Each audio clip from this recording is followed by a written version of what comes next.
न स्नेहाच्छरणं प्रयान्ति भगवन्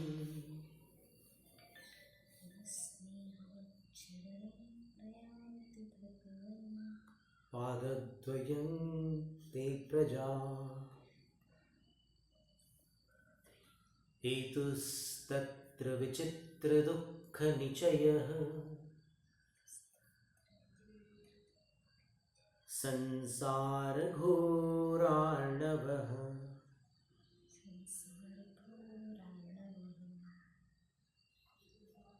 अत्यन्तस्फुरदुग्ररश्मिनिकर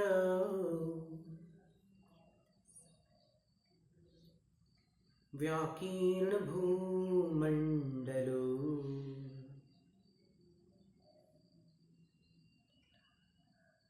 ग्रैष्मः कारयतीन्दुपाद सलिल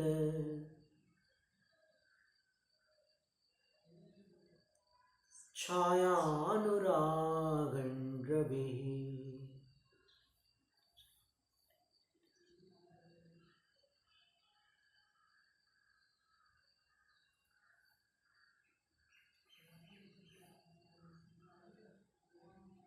अब आचार्य पूज्यपाद स्वामी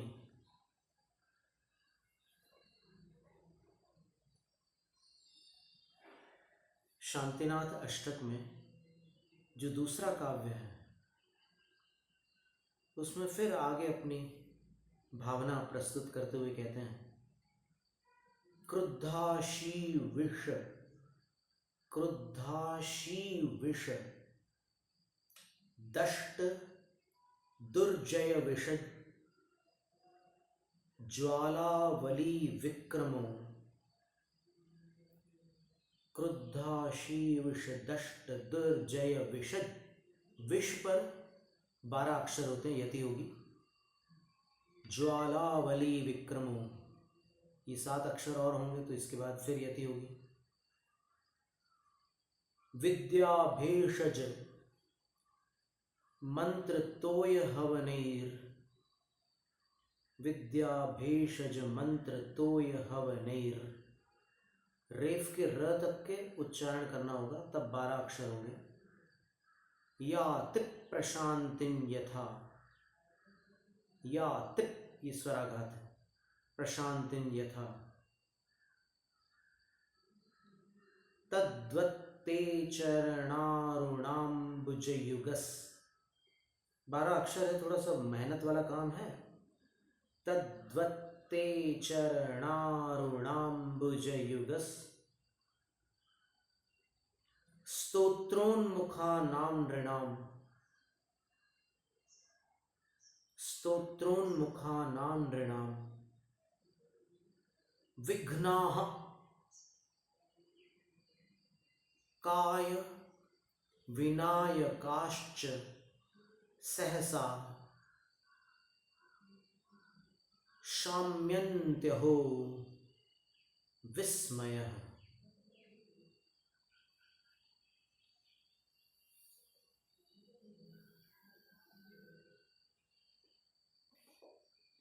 क्रुद्धाशी विष दष्ट दुर्जय विषद, क्रुद्धाशी विष दष्ट दुर्जय विषद ज्वालावली विक्रमो।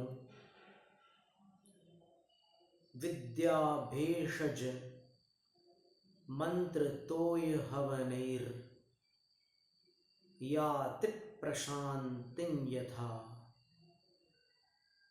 तद्वत्ते चरणारुणाम्बुजयुगस स्तोत्रोन्मुखानां नृणाम् विघ्नाः काय विनायकाश्च सहसा शाम्यन्त्यहो विस्मयः।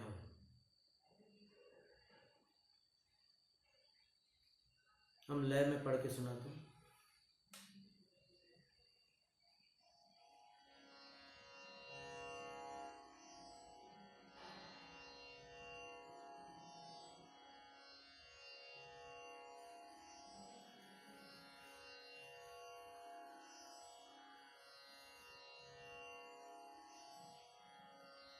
क्रुद्धाशी विषदष्ट दुर्जय विशद ज्वालावली विक्रमो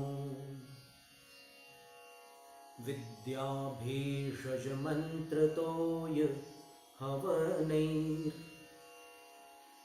याति प्रशान्तिं यथा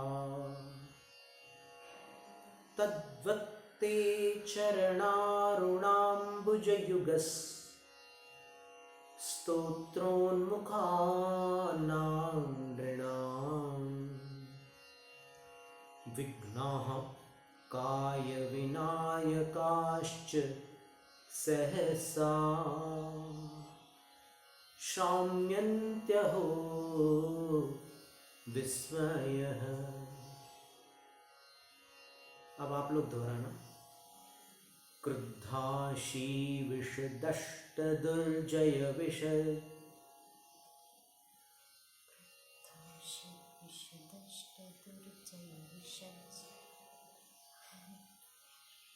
ज्वालावली विक्रमो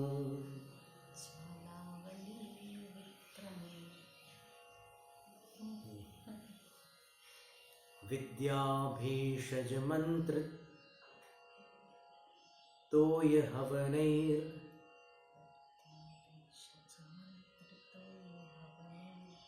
याति प्रशान्तिं यथा तद्वत्ते चरणारुणाम्बुजयुगस्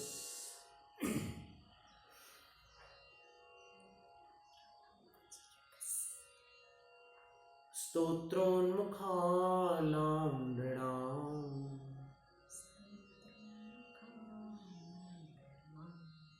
विघ्नाः कायविनायकाश्च सहसा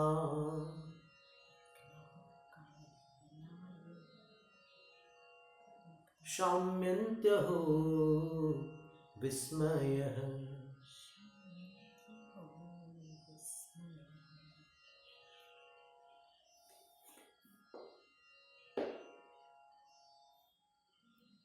यथा पहले दृष्टांत दे रहे हैं आचार्य महाराज। पूर्व काव्य में उन्होंने बाद में दृष्टांत दिया था। पहले अपनी बात रखी थी कि प्रजा स्नेह के कारण आपके चरणों की शरण को प्राप्त नहीं हो रही है। आपके चरणों में आने का कारण ये भयंकर संसार सागर है। जिनेंद्र वर्णी जी एक उदाहरण देते थे कि जब बच्चे माँ की बात नहीं मानते और माँ बार बार बोलती है कि जल्दी भोजन करो ठंडा हो जाएगा, लेकिन वो खेलते रहते हैं, आ रहे हैं ना मम्मी आ रहे हैं। लेकिन जब बाहर कोई ऐसा डरावना वातावरण बन जाता है, जैसे मान लो खूब बादल छा जाए, बिजली कड़कने लग जाए और बरसात गिरने की स्थिति आ जाए, तो भागते हुए आकर घर में कहते हैं कि मम्मी भोजन दो ना। तो बोलती है कि बुला रहे थे तब तो आ नहीं रहे थे, और अब क्या हो गया? बोले कि डर लग रहा है बाहर। तो इसी प्रकार संसारी प्राणी स्नेह के कारण शांतिनाथ भगवान के चरणों की शरण को प्राप्त नहीं होते। जब संसार रूपी भयंकर समुद्र से उनको डर लगता है, जहाँ केवल दुखों का ही समूह है, जहाँ नाना प्रकार के दुखों का भंडार है, तब वो आपके चरणों की शरण को स्वीकार करते हैं। नीति वाक्यामृत में सोमदेव सूर्य आचार्य कहते हैं कि दुखों से भीति होती है तो धर्म से प्रीति होती है। दुख से भीति धर्म से प्रीति कराती है। तो यहाँ कह रहे हैं, फिर उधर उदाहरण उन्होंने बाद में दिया था कि ग्रीष्मकालीन सूर्य जब धरती को तपा देता है, तब मनुष्य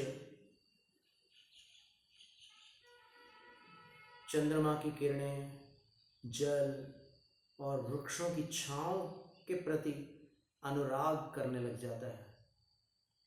अब यहां पर पहले दृष्टांत दे रहे, यथा जिस प्रकार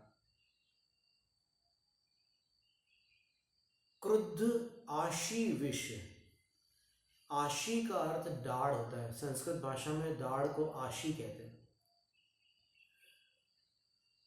तो एक ऐसा सर्प बताया जाता है शास्त्रों में जिसकी दाढ़ में विष होता है। कई सर्पों के ऊपर तालू में विष होता है, कई सर्पों के आगे के दांतों में विष होता है, पर एक ऐसा सर्प होता है जिसकी दाढ़ में विष होता है। तो वो इतना भयंकर सर्प होता है कि अन्य सर्प उसके विष से नष्ट हो जाते हैं। जिन सर्पों के विष से मनुष्य नष्ट हो जाता है वो सर्प इसके विष से नष्ट हो जाते हैं। इतना प्रचंड उसका विष होता है। तो क्रुद्ध आशी विष, क्रोध को प्राप्त हुए आशी विष सर्प से दष्ट, दष्ट का अर्थ है डसा गया कोई प्राणी है, कोई मनुष्य है, तो विष जब मनुष्य के शरीर में आता है किसी सर्प के डस लेने पर, तो सर्प के विष दो प्रकार के हैं। एक वो विष है जो रक्त को जमने नहीं देता। वो विष अगर मनुष्य के शरीर में चला जाए तो उसके शरीर के प्लेटलेट्स पूरे नष्ट हो जाएंगे, रक्त जम नहीं सकता। वो भी प्राणघातक विष है। प्लेटलेट्स खत्म हो जाएंगे तो फिर मनुष्य जीवित नहीं रह सकता। और दूसरा वो विष है कि उस सर्प के डस लेने पर प्लेटलेट्स इतने बढ़ जाएंगे अथवा वो सारे रक्त को जमा देगा, ऐसा विष। तो दोनों प्रकार के सर्प होते हैं, विषैले सर्प। एक काटता है तो खून जम जाता है और दूसरा काटता है तो खून जम ही नहीं सकता। दोनों में मृत्यु हो जाती है। जब नाग डसता है तो 5 घंटे में मरण होता है, और उसी में जो नागराज होता है, किंग कोबरा, वो डसता है तो 5 मिनट में यदि उपचार नहीं हुआ तो 5 मिनट में वो विष उसको मार देगा। उसकी तीव्रता बहुत अधिक होती है नागराज के विष की। इसी प्रकार भारत में लगभग 5 ऐसे सर्प हैं जो विषैले हैं, बाकी सारे जो हैं वो विष रहित सर्प हैं, निर्विष सर्प हैं। तो यहाँ पर आशी विष सर्प की चर्चा है। आचार्य पूज्यपाद स्वामी कहते हैं कि यथा, जैसे क्रुद्ध, क्रुद्ध का अर्थ अपने आप क्रोध को प्राप्त हुआ, और क्रोधित का अर्थ होता है किसी और के द्वारा क्रोध को प्राप्त कराया गया। व्याकरण के अनुसार क्रुद्ध और क्रोधित शब्द में, दोनों में इतना अंतर है। क्रुद्ध ऑटोमेटिक क्रोध आ जाए तो क्रुद्ध हो जाता है, और कोई और को क्रोध दिला दे तो क्रोधित होता है। तो कोई अगर गुस्सा में दिख जाए या फिर आपको ही गुस्सा आ जाए तो आप अपने आप से पूछना कि मैं क्रुद्ध हूँ या क्रोधित हूँ। फिर कुछ अभी आत्मसंबोधन से मन शांत भी हो जाता है। जब ज़्यादा दिमाग आउट हो जाता है तब कुछ नहीं उपाय होता, लेकिन जब थोड़ा सा विवेक रहता है तब मन शांत भी हो जाता है। तो ये क्रुद्ध आशी विष है, ऑटोमेटिक गुस्से में हो, किसी ने उसको गुस्सा नहीं दिलाया, अपने आप गुस्से में। ऐसा होता है कई प्राणियों के साथ, कभी कभी मनुष्यों के साथ भी होता है। अकारण, बिना मतलब, बस पारा चढ़ा हुआ है, ऐसे लोग होते हैं। और कभी कुछ लोग ऐसे होते हैं जिनको गुस्सा दिलाओ तो गुस्सा करते हैं। तो कई ऐसे जानवर होते हैं, और जो ज़्यादा ताकतवर प्राणी होते हैं ना, उनमें ऐसा प्राय देखा जाता है। जैसे आपने कभी बंदरों को देखा हो, कभी हाथियों को देखा हो, और कई बार शेरों में भी ऐसा हो जाता है। तो जंगली जानवर ऐसे रहते हैं, अपने झुंड में अचानक उनको एकदम आवेश आ जाता है तो सारे, उनका पूरा झुंड उनसे दूर भागता है कि अब ये पागल हो गया है, मदमस्त हो गया है, अब ये कुछ भी कर सकता है। और कई बार हमने तो मुक्तागिरी में देखा है कि वो बंदर का, वो राजा होता है, वो राजा जब गुस्सा होता है तो सारा झुंड उससे दूर भागता है, और उस समय अगर कोई भी उसके पकड़ में आ जाए तो उसको बहुत नुकसान पहुंचा देता है।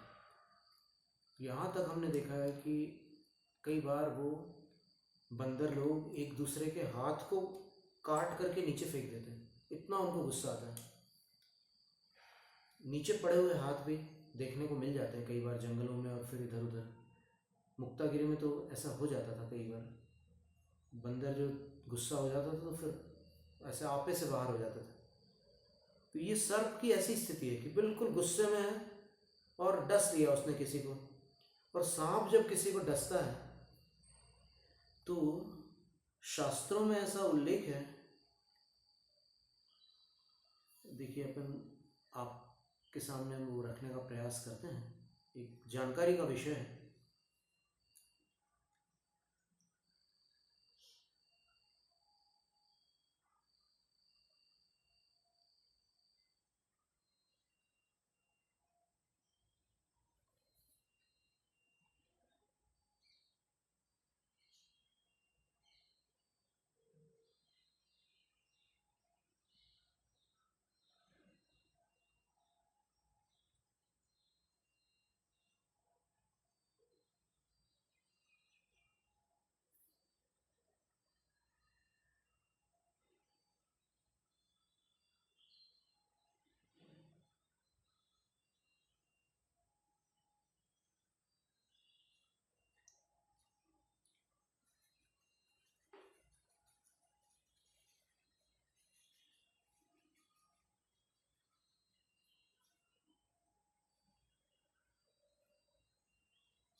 कभी कभी ढूंढने में समय निकलता है। 7 वेग होते हैं, विष जैसे ही शरीर में जाता है तो 7 अवस्थाएं बनती है। जिसको काटा गया है उसके शरीर में विष जाकर के उसकी 7 दशाएं बना देता है, दुर्दशा बनाता है। यदि ज्ञानार्णव ग्रंथ में मिल गया तो फिर बहुत अच्छी बात है, देख लेते हैं।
केवल लिखा हुआ है इसमें, भोगी दष्टस्य जायन्ते वेगाः सप्तैव देहिनः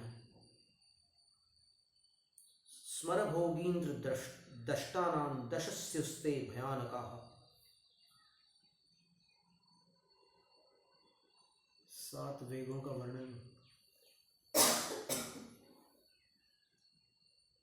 यद्यपि इधर कुछ अवस्थाएं बताई तो है जो अभी हमने खोज की थी उसमें, कि सांप के काटने के बाद कैसी अवस्थाएं होती हैं, उसका वर्णन कुछ अंशों में तो किया हुआ है।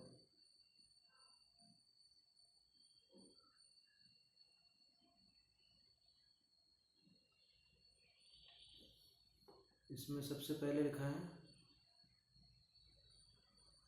कि जहां उसने काटा है वहां तीव्र जलन होती है।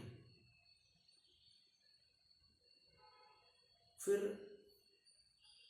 कुछ विचार करना चाहो या कुछ काम करना चाहो तो थोड़ी गाफिलता रहती है।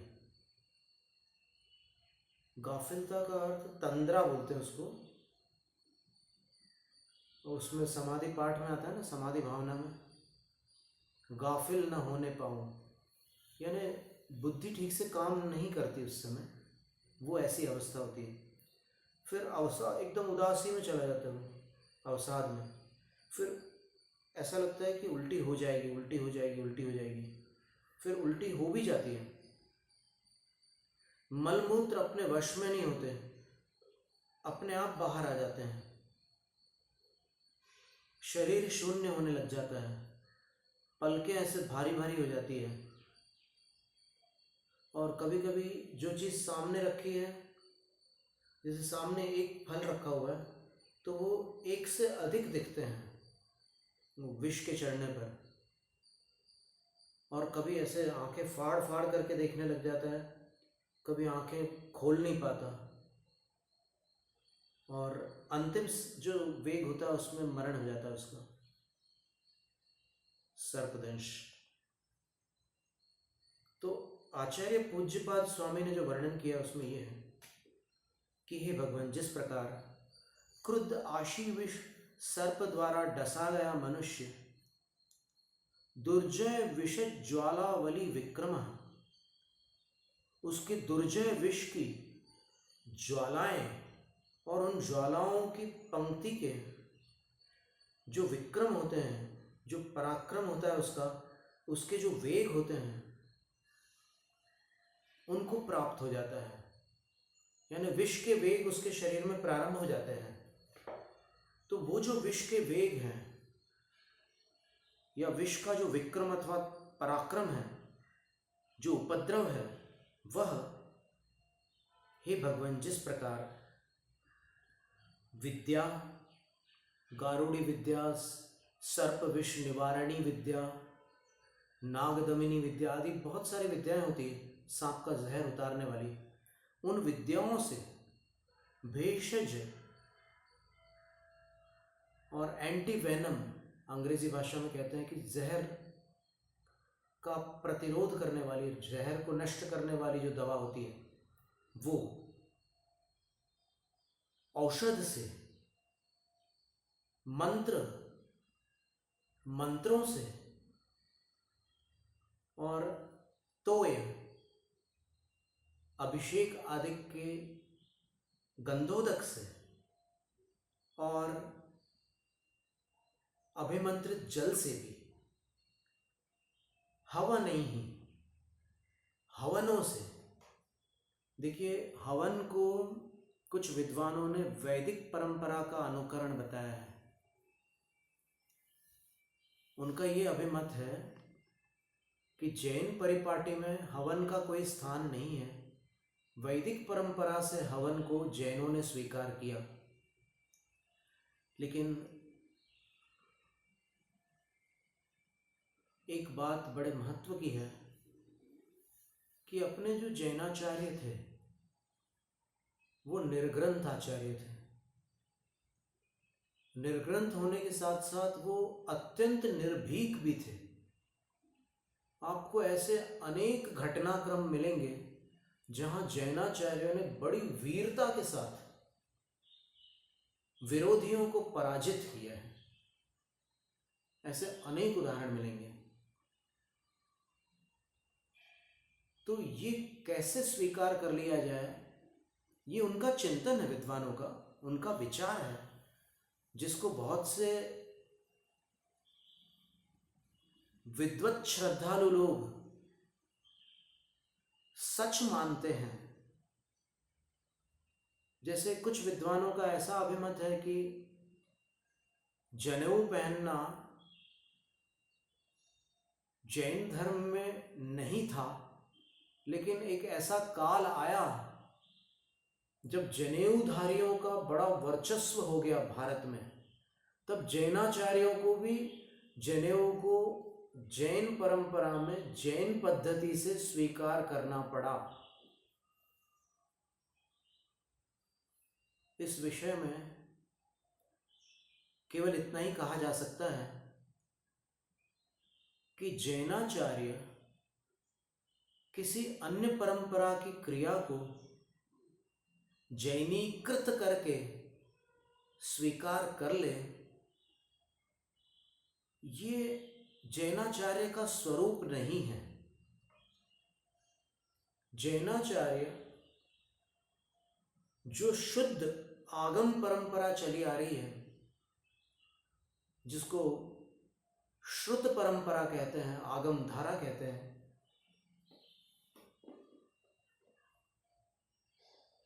उसमें अपनी ओर से मिलावट कैसे कर सकते हैं, और अगर वो मिलावट करते हैं तो वो महाव्रती कैसे हो सकते हैं? ये प्रश्न उठते हैं कि नहीं? हमारे मन में तो उठते हैं भाई।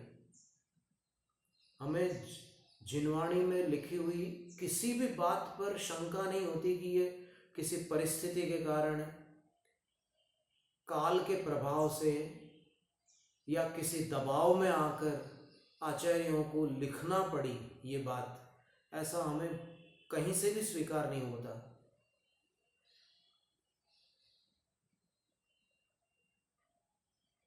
और हमें ऐसा भी नहीं लगता कि शायद हम गलत सोच रहे हैं, ऐसा भी नहीं लगता।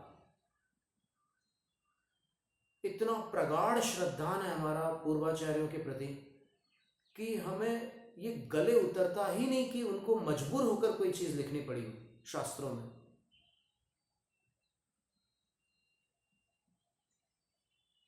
वो अपनी पवित्र श्रुत परंपरा को, जो वीर हिमाचल तैनिकसी गुरु गौतम के मुख कुंड डरी है, उस पवित्र परिपाटी में अपनी ओर से जानबूझकर के कोई सम्मिश्रण कर दे, मिलावट कर दे, दूध में पानी मिला दे, ऐसा काम जैनाचार्य कर ही नहीं सकते। न जनेऊ के विषय में, न और किसी पूजा की विधि के विषय में, और न ही ये जो हवन आदि का जो उल्लेख आचार्य पूज्यपाद स्वामी कर रहे हैं, हवन का वर्णन, इसमें भी वो कोई वैदिक परंपरा से प्रभावित होकर हवन को इसमें जैन परंपरा में समाविष्ट कर ले, ये बात कहीं से भी किसी अपेक्षा स्वीकार्य नहीं हो सकती।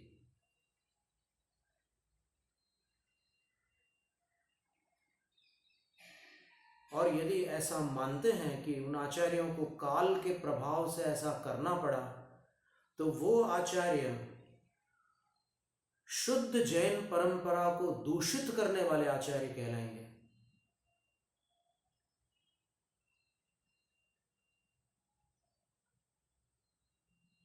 वो महावीर भगवान की जो वाणी रूपी गंगा है, उस गंगा में कुछ अन्य वस्तुएं डालने वाले आचार्य कहलाएंगे।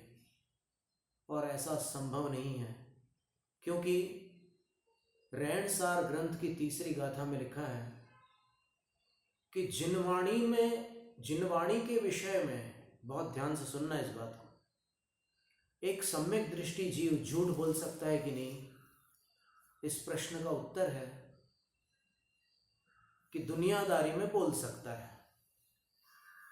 कोई ऐसी परिस्थिति सामने आ जाए तो वो झूठ बोल जाता है। शास्त्रों में स्वीकार है कि एक सम्यक दृष्टि जीव भी झूठ बोल जाता है। जब वो व्रती बनता है तब झूठ बोलने का त्याग करता है। जब तक व्रती नहीं है तब तक वो झूठ बोल जाता है। अब रैणसार ग्रंथ की तीसरी गाथा में लिखा है कि वो आगम के विषय में कभी झूठ नहीं बोलता, और जो आगम के विषय में झूठ बोलता है वो कभी सम्यक दृष्टि नहीं होता।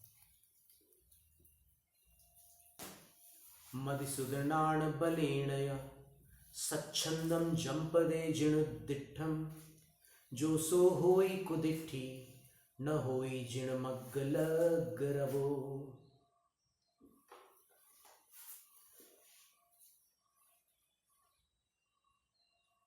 इसका अर्थ है कि अपनी बुद्धि के बल पर, अर्थात अपने मति और शुद्ध ज्ञान के तर्क कुतर्कों पे जो मनुष्य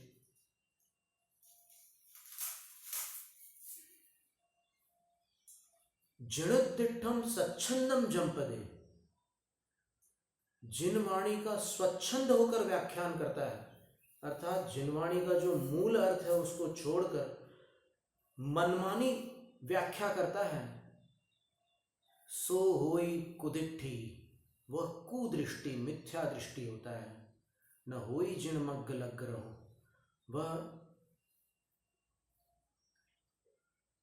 जिन मार्ग में संलग्न वचनों वाला नहीं होता, अर्थात आगम का कथन करने वाला नहीं होता, मिथ्या दृष्टि होता है। तो ये कैसे संभव है कि अपने परम श्रद्धेय, परम पूजनीय, परम उपकारी पूर्वाचार्यों ने इस पंचम काल के प्रभाव से जिनवाणी में मिलावट कर दी हो? असंभव है। ये किसी भी अपेक्षा से स्वीकार नहीं हो सकता कि अपने पूर्वाचार्यों ने कायर बन करके, परिस्थिति से मजबूर होकर जो शास्त्र लिखे उसमें कुछ नई नई बातें जोड़ दी, अजैनों से प्रभावित होकर के।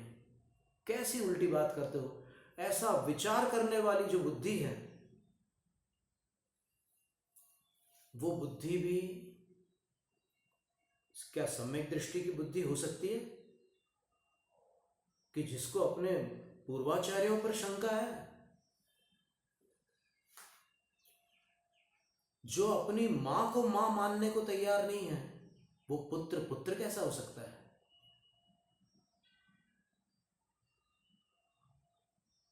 गंभीर बात है। हवन शब्द के ऊपर हम बोल रहे हैं। आचार्य विद्यासागर महाराज जी ने जब ये काव्य पढ़ करके सुनाया था, तब किसी शिष्य ने, उनके संघ के एक संगस्थ साधु ने प्रश्न किया कि आचार्य श्री, इसमें हवन लिखा है। उनने वो किताबें पढ़ रखी थी पंडितों की, जैसे एक जैन निबंध रत्नावली, एक पंडित की किताब है लिखी हुई, केकड़ी के एक विद्वान थे रतनलाल कटारिया, उन्होंने एक पुस्तक लिख दी और उस पुस्तक में जमाने की ऐसी बातें भरी हुई है और उस पुस्तक को बड़ा प्रोत्साहन भी मिल रहा है कई साधुओं की तरफ से। और ऐसे तर्क दिए उसमें, ऐसे कुतर्क दिए हैं कि जिसको आगम का मूल सिद्धांत का ज्ञान न हो, 90% संभावना है कि वो भटक जाए। उस जैन निबंध रत्नावली को पढ़कर के उसकी बुद्धि भ्रमित हो ही जाएगी।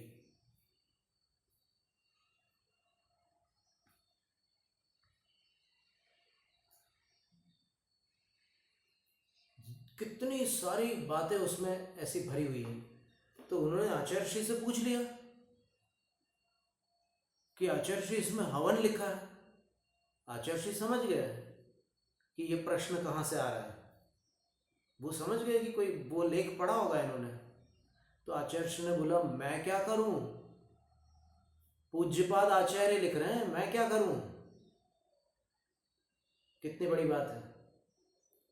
आचार्य श्री पूज्यपाद आचार्य का समर्थन कर रहे हैं, उनके कुतर्क का नहीं। जैनाचार्य श्रमण परंपरा के ही होते हैं, अन्य परंपरा से कोई मजबूरी में, लाचारी में कोई वस्तु स्वीकार नहीं कर सकते। ये सत्य है कि कई बातें दोनों परिपाटियों में समान है। याद रखना आप इस बात को। और ऐसा मत समझना कि जो वहां मिल रहा है वो अपने यहां नहीं मानेंगे, हम नहीं मानेंगे। जो उनके शास्त्रों में मिल रहा है वो हम नहीं मानेंगे, ऐसा नहीं समझना। कई ऐसी बातें हैं जो वहां और यहां दोनों जगह मान्य है। जैसे अपने यहाँ अष्टमूल गुण है, वहां ब्राह्मणों के लिए नियमतः 9 नियम पालने होते हैं। और 9 में से 8 जो है वो अष्टमूल गुण ही है। सोचो आप, अष्टमूल गुण जानते हैं आप अपने जैन धर्म के?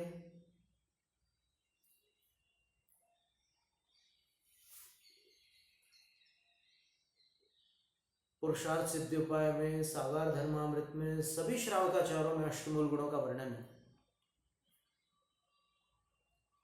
5 उदुम्बर फलों का त्याग, 3 मकारों का त्याग, ये अष्टमूल गुण होते हैं। और सभी बच्चों को 8 वर्ष की उम्र में गुरुओं के सानिध्य में संकल्पित कराया जाता है कि हम जीवन में इन 8 पदार्थों का कभी सेवन नहीं करेंगे, न औषध रूप में न सामान्य रूप में। हम इनका सर्वथा त्याग करते हैं। ये संकल्प 8 वर्ष की जब आयु होती है बालक की, तब दिलाया जाता है उसको। और उस समय उपनयन संस्कार भी होते हैं, जनेऊ भी पहनाते हैं बच्चों को। ये प्रक्रिया होती है। अब आप जानना चाहेंगे कि ब्राह्मणों में कौन से 9 नियम हैं। वैसे देखा जाए तो जैनों में भी वो 9 नियम है ही, शुरू से है। तो हम ब्राह्मणों वाले नियम आपको पढ़ के सुनाते हैं। 2 ग्रंथों में ब्राह्मणों का वर्णन आया है कि कैसे नियमों का पालन करना ब्राह्मणों के लिए अनिवार्य है।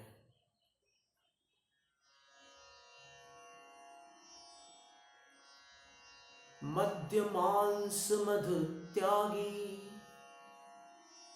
पंचोदुम्बर दूरगः, निशाहार परित्यक्त, एतद् ब्राह्मण लक्षणम्।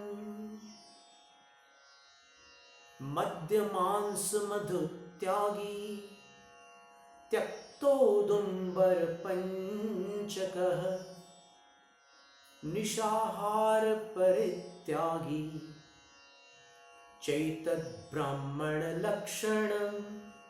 ये 2 भिन्न ग्रंथ हैं। एक महाभारत का श्लोक है और एक भागवत का श्लोक है।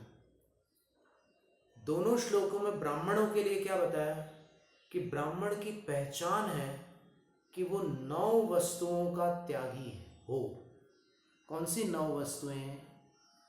तो कुछ लोग तो संस्कृत श्लोक सुनकर ही समझ गए होंगे। पूर्वार्ध में ये लिखा है कि मद्य अर्थात मदिरा, शराब, बियर, ब्रांडी, विस्की, सब कुछ, देशी ठर्रा वगैरह सब उसमें शामिल है। कई लोग बहाना करते हैं कि अरे बियर में वो चीज़ नहीं है, बियर लेने में कोई नुकसान नहीं है, दोष नहीं है, सब शामिल है उसमें। बियर बार्ली से बनता है, विस्की दोनों प्रकार से बनती है, मक्के से भी बनती है और इससे भी बनती है, कोई दूसरे अनाज से भी बनती है, दोनों प्रकार से बनती है। माल्ट और स्कॉट ऐसी 2 तरह की होती है। ये सारी जानकारी हमने इसलिए इकट्ठा की है कि ऐसे अलग तरह के लोग आते हैं, तर्क करते हैं, तो उनको समझाने के लिए ये सारी जानकारी हमारे पास है। फिर रम जो है गन्ने के रस से बनता है और ये अलग अलग तरह के, जो एक पेड़ होता है ना, महुआ का पेड़ होता है, उससे देसी शराब बनती है जिसको वाइन बोलते हैं, ठर्रा बोलते हैं। तो ये सब कुछ उसमें शामिल है, ब्राह्मणों के लिए वर्जित है। किसी प्रकार की मदिरा का ब्राह्मण सेवन नहीं कर सकते। फिर दूसरा नियम क्या है? मांस, मछली, अंडा, झींगा, जो कोई भी नॉनवेज ऐसी वस्तुएं, फ्लैश फूड्स, सब उनके लिए वर्जित है। और तीसरी चीज क्या है? मधु, शहद खाने का भी उनको त्याग करना होता है। ये सब क्या है कि उनके जो व्याख्याता, उपदेशक, संत लोग हैं, ये खाने पीने की चर्चा उसमें श्लोक के साथ प्रस्तुत नहीं करते अपने व्याख्यानों में। अब कई लोग खाते हैं ना, उसमें क्या करें। और अगर पसंदीदा चीज को छोड़ने की बात करेंगे तो फिर भीड़ कम होने लग जाएगी। ऐसी स्थिति भी बनती है कभी कभी वक्ता के सामने। तो जो निष्पक्ष सत्य के उद्घाटक है वो तो बिल्कुल सच्चाई के साथ अपनी बात रख देते हैं कि शास्त्र में ऐसा लिखा है, फिर तुम जानो, तुम्हारा काम जानो, तुम्हारी मर्जी। मद्य मांस मधु के त्यागी, मधु के विषय में तो ऐसा भी लिख दिया है जैन ग्रंथों में, जैनेतर ग्रंथों में, सप्तग्रामे तु यत् पाप मग्निना भस्मसात् कृते तत्पापं जायते जन्तोर् मध्वैक बिंदु भक्षणात्। 7 गांवों को जलाने पर जलाने वाले को जितना पाप लगता है उतना पाप मधु की 1 बूंद का भक्षण करने पर लगता है। 1 बूंद मधु का सेवन करने पर 7 गांव जलाने के बराबर पाप लगता है। तो इस तरह के कथन हैं। फिर कहते हैं पंचोदुम्बर दुर्ग, 5 जो उदुम्बर फल है, बड़, पीपल, उमर, कटुमर और पाकर, इनसे दूर रहता है ब्राह्मण। और 9वां नियम है ब्राह्मण का, निशाहार परित्यागी। निशाहार क्या है? रात्रि भोजन। तो रात्रि भोजन का परित्यागी होता है। एतत् ब्राह्मण लक्षणम, ये ब्राह्मण का लक्षण है। कहाँ लिखा है? भागवत और महाभारत, इन ग्रंथों में लिखा है। तो कई बातें ऐसी है जो जैन और जैनेतरों में समान है। तो अपन ये नहीं कह सकते कि उनके यहाँ लिखा है इसलिए हम नहीं मानेंगे, ऐसा नहीं है। अगर हवन मान लो वैदिक परंपरा में उसका वर्णन आता है तो अपन ये नहीं कह सकते कि हम जैन धर्म में हवन को अमान्य करेंगे। कैसे अमान्य कर दोगे? तुम्हारा राज्य चल रहा है क्या? ये जिन शासन है, निज शासन नहीं है भाई। अपन अपनी मर्जी से कुछ भी नहीं कर सकते। और पूजन पद्धति को लेकर के भी ऐसी चर्चाएं आती है कि अरे ऐसी पूजा तो वो लोग करते हैं। पहली बात तो ये है कि जो द्रव्यों से पूजा करने की पद्धति है और जो मूर्ति पूजा की परिपाटी है वो वेदों में मान्य है ही नहीं। ध्यान से सुन लो कान खोल करके, वैदिक परंपरा में मूर्ति पूजा अमान्य है। तो फिर सोचो कि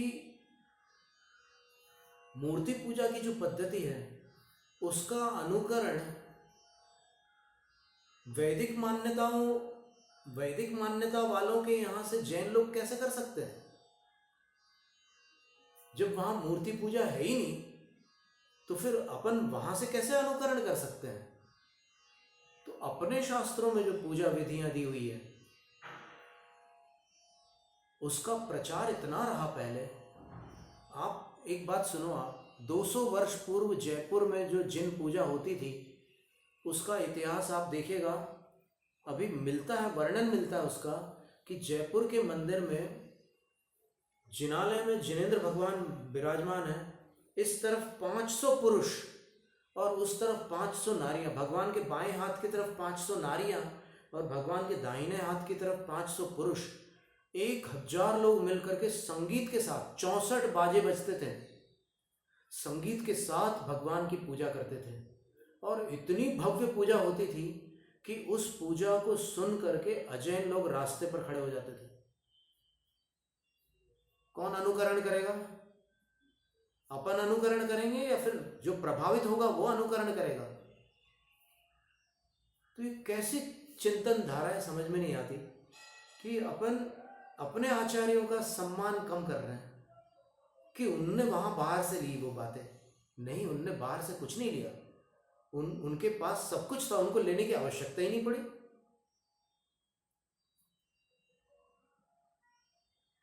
जिसके घर भोजन बन करके तैयार है और वो भी एक क्लास बेस्ट क्वालिटी का, और टेस्ट में भी और शुद्धि में भी, वो होटल में क्यों जाएगा? सोचने की बात है। तो आचार्य महाराज यहां कह रहे हैं कि जिस प्रकार आशी विष सर्प के डसने पर मनुष्य के शरीर में सर्प के विष के 7 वेग प्रकट होते हैं, वो वेग विद्याओं से, औषध से मंत्रों से, अभिमंत्रित जल से अथवा गंधोदक से और हवन से प्रशांतिम याति, वो वेग शांत हो जाता है, बिल्कुल शांत हो जाते हैं, जहर उतर जाता है। इन उपायों से जहर उतर जाता है। अभी आधुनिक लोग तो केवल औषध पर विश्वास करते हैं, लेकिन पूर्व काल में विद्याओं से भी जहर उतरता था, औषध से भी उतरता था, मंत्रों से भी उतरता था, गंधोदक से भी उतरता था और हवन से भी उतरता था। तो जिस प्रकार उस भीषण सर्प का विष इन उपायों से अत्यंत शांत हो जाता है, वो निर्विष हो जाता है, तद्वत् उसी प्रकार, कितनी सुंदर बात कह रहे हैं आचार्य महाराज कि ठीक उसी प्रकार ते चरणारुणाम्बुजयुग स्तोत्रोन्मुखानाम नृणाम, आपके चरण रूपी लाल कमल युगल के स्तोत्र के उन्मुख जो मनुष्य हैं, अर्थात जो आपके लाल चरण कमलों की स्तुति के अभिमुख है, उसकी उत्कंठा से युक्त हैं, जो स्तुति करने को तत्पर हैं, उनके विघ्नाः काय विनायकाश्च, उनके विघ्न, और काय विनायक का अर्थ होता है शरीर को ले जाने वाले रोग, यानी प्राण घातक रोग। अहो विस्मय, अरे आश्चर्य की बात है, सहसा शाम्यन्ति, बिना किसी उपाय के शांत हो जाता है। शांतिनाथ भगवान के चरणों की स्तुति की तैयारी करने वाले के रोग और विघ्न बिना उपाय के अनायास नष्ट हो जाते हैं, शांत हो जाते हैं। हो विस्मय, ये आश्चर्य की बात है। आप सोचोगे कि सांप का जहर विद्या से उतर गया, सांप का जहर मंत्रों से उतर गया, सांप का जहर गंधोदक से ठीक हो गया, सांप का जहर हवन से ठीक हो गया। आप अचंभित होंगे। आचार्य बोलते हैं कि वहां तो अचंभित होने की बात नहीं है, यहां अचंभित होने की बात है कि यहां कोई उपाय किया नहीं, स्तुति केवल शुरू करने का संकल्प किया, स्तुति प्रारंभ भी नहीं की, केवल प्रारंभ करने की उत्कंठा की। किसकी स्तुति? तो भगवान के लाल चरण कमल युगल की। चरण कमल युगल, देखिए फिर से चरण युगल की बात आ रही। ये सारी बाधाएं नष्ट हो जाती है। इसका पद्यानुवाद, विषम विषय ले विषधर का विष, डसते ही फैले तन में, किंतु टले ज्यों मंत्र हवन जल, विद्या औषध से क्षण में, त्यों ही तव पद पंकज की स्तुति, करने की शुभ अभिलाषा, हरे व्याधियां हर ले बाधा, आशा बिना बिना भाषा। जैनम जैत शासनम। ओम ह्रीं श्री शांतिनाथ जिनेन्द्र शांतिनाथ अष्टक स्तोत्र पूज्यपादाचार्य देव शास्त्र गुरुभ्यो अनर्घ्य पद प्राप्तये अर्घ्यं निर्वपामि स्वाहा। जैनम जय शासनम।